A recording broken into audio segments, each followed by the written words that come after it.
Hello, I'm Dr. Saran Hassan Zangan. I'm a specialist of internal medicine. In this second video in a series of videos about diabetes mellitus, I'm going to talk about the state of pre-diabetes and also the main causes of the most common types of diabetes mellitus diseases, which are type 1 diabetes, type 2 diabetes, and gestational diabetes. The state of pre-diabetes, it is the state in which the blood sugar is higher than normal but yet not as high enough to be considered as diabetes mellitus. The state of pre-diabetes is important to be diagnosed because if it was not diagnosed early and not acted on it, it will lead eventually, most probably, to be type 2 diabetes in the future.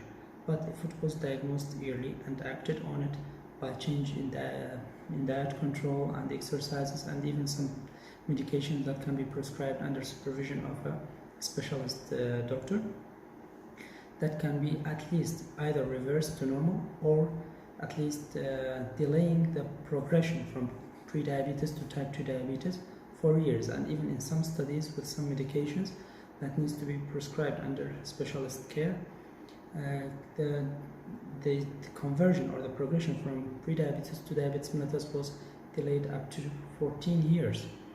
And on the second part of this video, which is the second video in the videos of about diabetes mellitus, we are talking about the causes of the most common types of diabetes mellitus. The type 1 diabetes mellitus, in this type, is an autoimmune disease, which means our immune system is supposed to attack viruses, bacteria, fungi, parasites, and foreign bodies. But in some occasions, our immune system attacks parts of our bodies. Like in type 1 diabetes mellitus, our immune system attacks the pancreas and hence leads to destruction of the cells that are responsible for the production of insulin.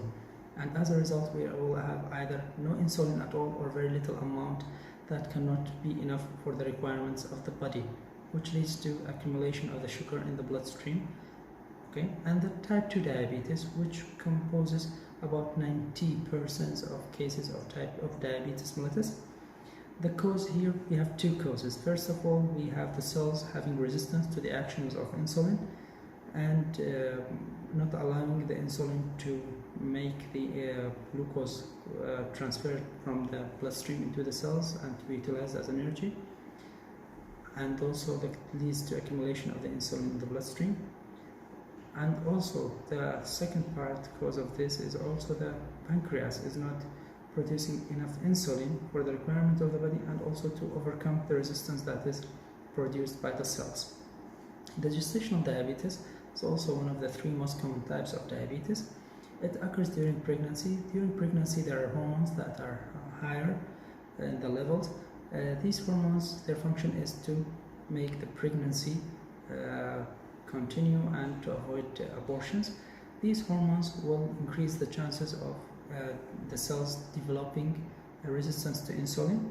Sometimes the pancreas overcomes this by producing more insulin, but sometimes even the pancreas fails to produce enough insulin